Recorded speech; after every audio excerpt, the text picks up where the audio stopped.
podcast is sponsored by Anchor. Anchor is the easiest way to make a podcast.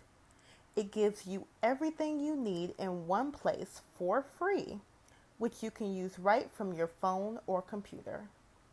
Creation tools allow you to record and edit your podcast so it sounds great.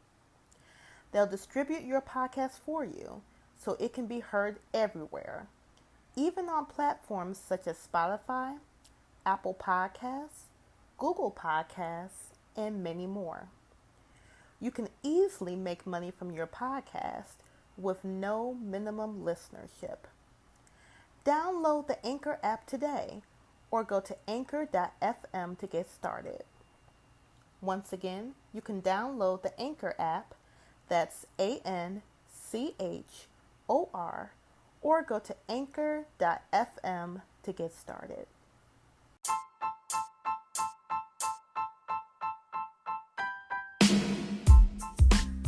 Hey y'all, my name is Christian, I'm a millennial, and this is the Millennial Mind. Millennials get a bad rap for being lazy, non-productive members of society. We also get told that our opinions are warped and don't matter. This podcast is designed to express a point of view on the world as a whole, but from a millennial's perspective. I will talk about love, current events, pretty much everything that comes to mind. Come join me on this journey on speaking my mind, and I would love for you to speak your mind as well.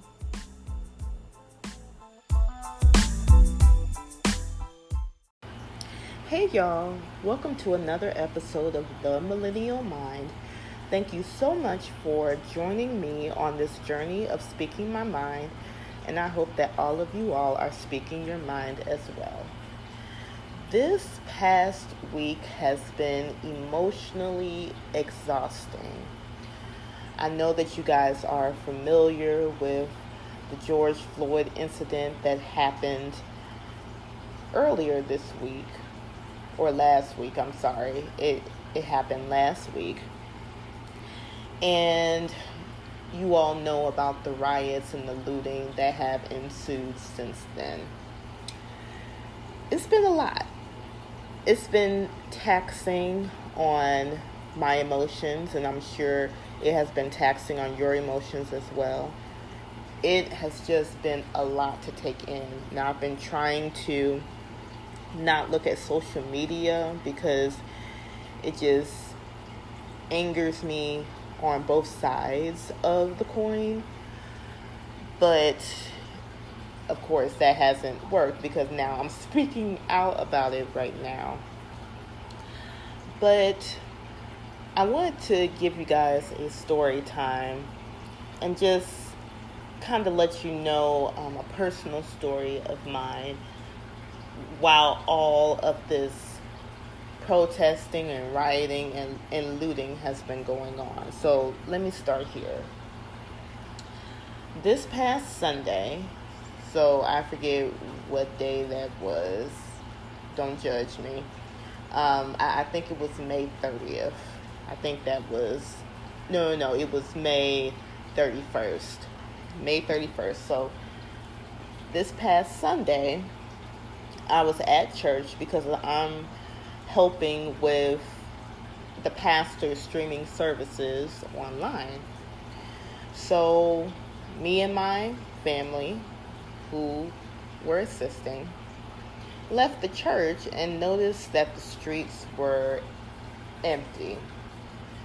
There were no stores that were open. Everything was closed. So we're wondering what is going on. We saw that there, like on the news, we turned on the news and saw that people were very upset about the injustices that happened with George Floyd and these officers not being arrested. So a lot of people took to the streets and decided to loot and tear up their own communities or other communities around them. I know a lot of people were upset about it because they were tearing down or they tore down small businesses that were already suffering a loss because of the COVID-19 pandemic. Now they would have to rebuild again because of their buildings being trashed and violated. So there was all of that going on. And it seems like it has been carrying on from city to city to city to city. And people are just tired. Now, there has been an argument going on about the rioting and the looting. So, first of all, and trust me, I'm going to get to my story time in a minute because this is kind of leading up to it. First of all, I don't condone looting. I don't condone tearing up your community because it's crazy. You tear up your community and now where do you go for food? Where do you go for your basic needs? You don't have nowhere to go because you tore it up. So absolutely, that's wrong. And I feel for these small business owners who are suffering at the loss 2 times over. I feel for them and I am praying for them. Now, with that being said, a part of me does understand the underlying premise of the rioting and the looting. So, a lot of people did not grow up like I did, and I'm sure did not grow up as a lot of you did. My parents taught me that when I get angry, there is a constructive way for me to handle that anger. Whether that's through prayer, whether that's through meditation, whether that's through exercising or punching a punching bag, that is what I was taught. There are other ways to express my anger in a healthy and constructive way. A lot of people were not taught that.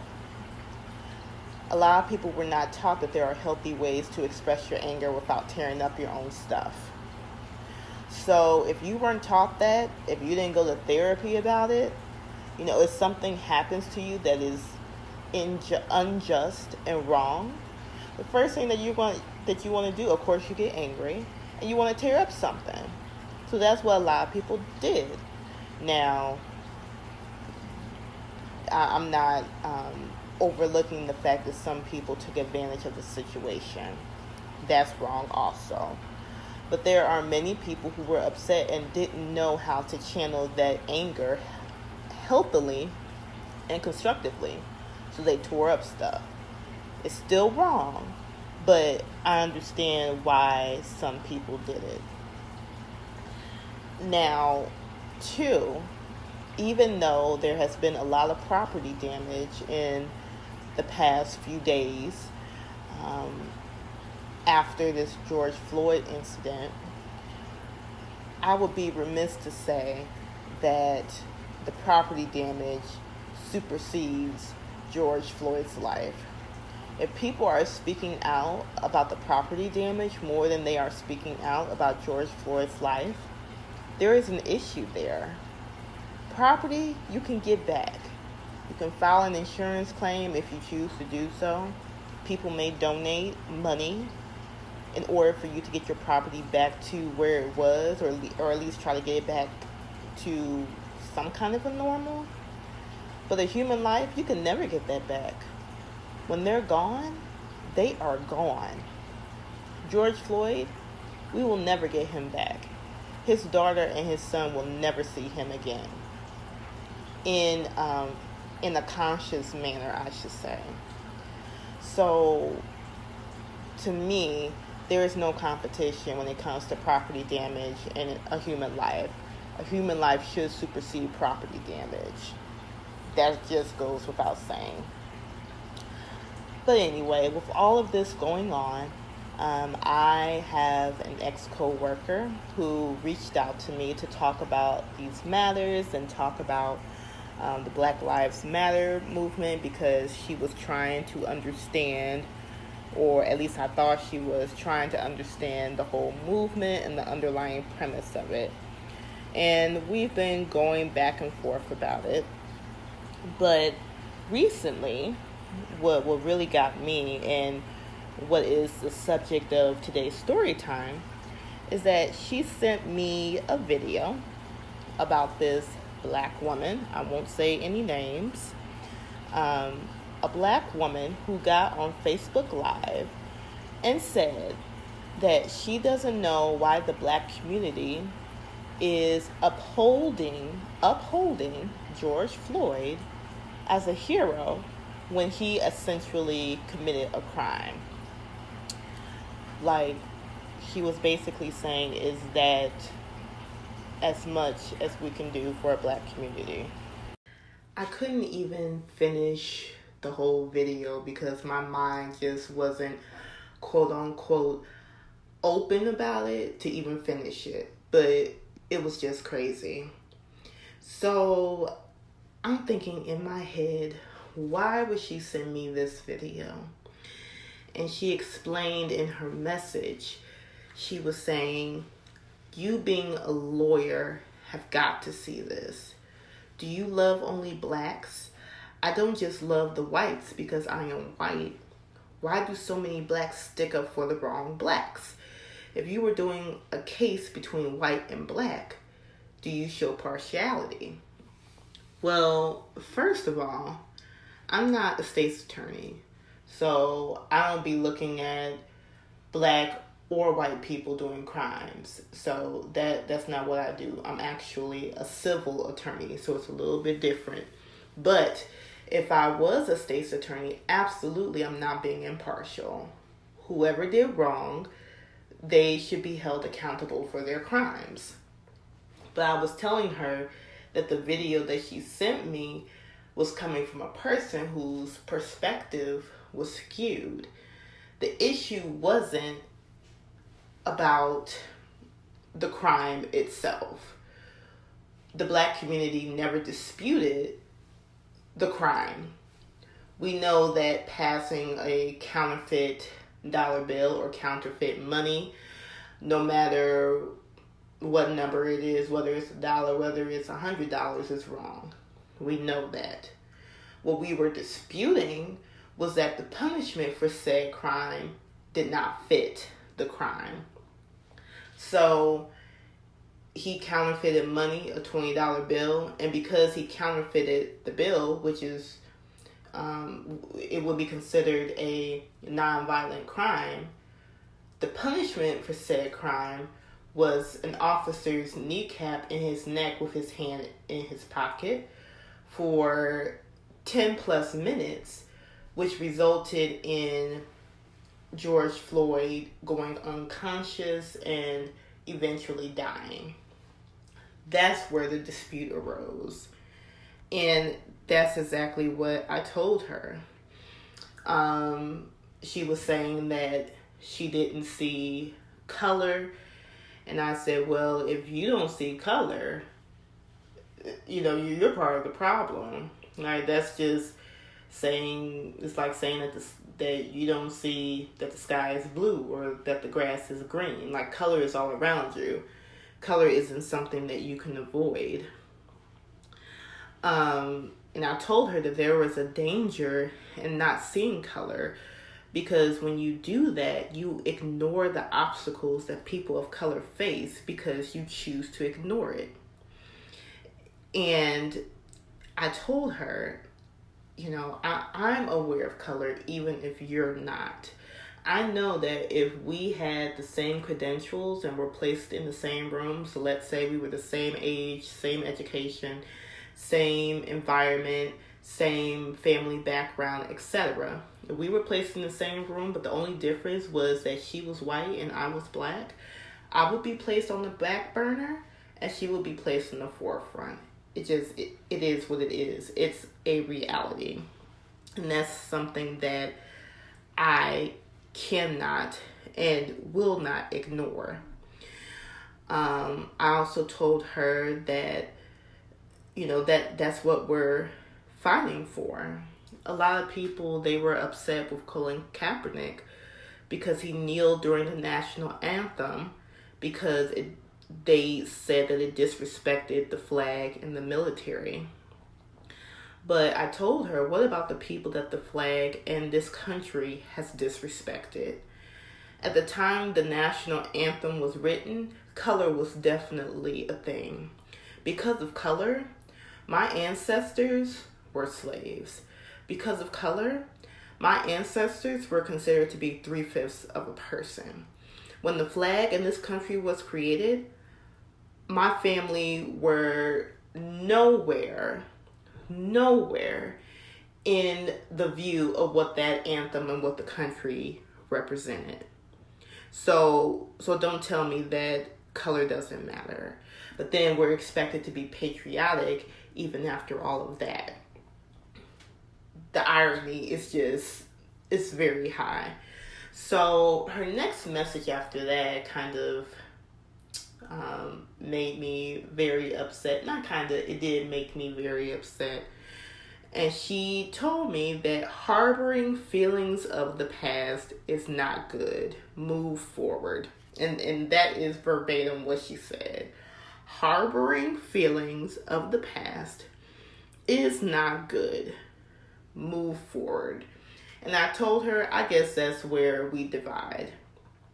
Because that's not me living in the past or harboring feelings in the past. That's my history. That's not anything I made up because I read it in a stupid history book at school.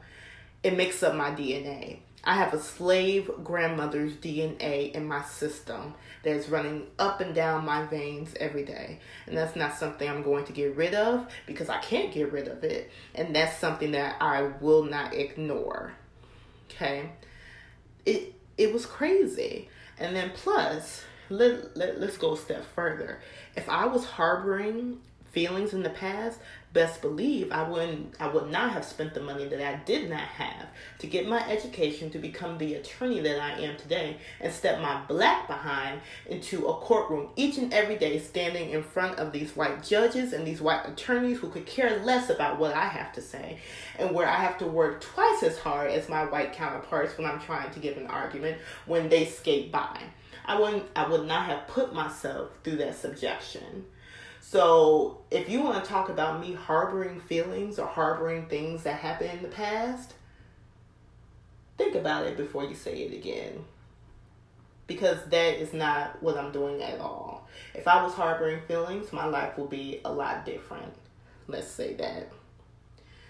And so after I went off on her, she stated,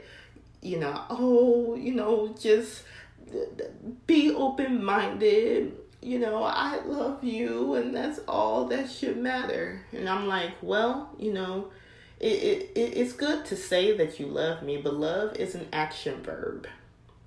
That means in order for it to take effect, there has to be some kind of action behind it. So it's not enough for you to say that you love me. If you're not speaking out about the racial injustices that are happening in our world today against black people, against people of color, then you're part of the problem. How is it that all other countries can see it but ours? People in Great Britain, Iran, Syria, France, all of these countries can see it and are taking a stand against it. But people in America, we're just what I call purposefully ignorant of everything that's going on because we don't want to see color. Or maybe it's more direct. Maybe people don't like people of color. Which, if you don't like people of color, then, this conversation isn't for you. The conversation is done between the both of us. But if you say that you like people of color, that, you quote unquote don't see color anyway, and that you love people, this is the time that you speak out about the injustices. And even from a Christian perspective, Jesus gave a lot of parables on this. And this kind of goes with the Black Lives Matter issue. I know a lot of people have been saying that all lives matter. And I had a quote for that I saw online that kind of further explain it. But it says, let's be clear, we said Black Lives Matter. We never said only Black Lives Matter. That was the media, not us. In truth, we know that all lives matter. We supported your lives throughout history. Now we need your help with Black Lives Matter, for Black lives are in danger. So I know a lot of people have been talking about all lives matter, but even think about it from a Christian perspective. Jesus gave a few parables on this. One parable being if there are 100 sheep and one of those sheep goes into the forest, the shepherd is not going to be concerned about the 99 sheep that are doing okay. They're going to be focused on the one that is lost. The same concept, underlying premise of that parable applies to Black lives today. So the shepherd or people are not going to be worried about people's lives who are doing okay. That's kind of crazy to focus on people who are doing okay. We focus on the people who are going through something, who are going through an injustice, who are getting killed in our streets. And at this time, it's Black lives. Maybe at one point that it'll change. Maybe at one point it'll be white people's lives who are in danger, or other people of color like Asians or Hispanics. And at that time, we'll focus on them.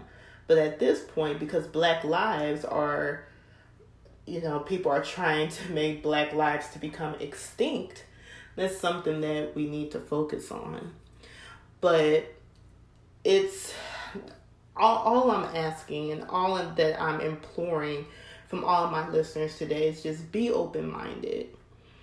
Look deeper. Do your research as far as what this movement is about and what George Floyd was about. Not what he did as far as his crime is concerned, but his life as a human.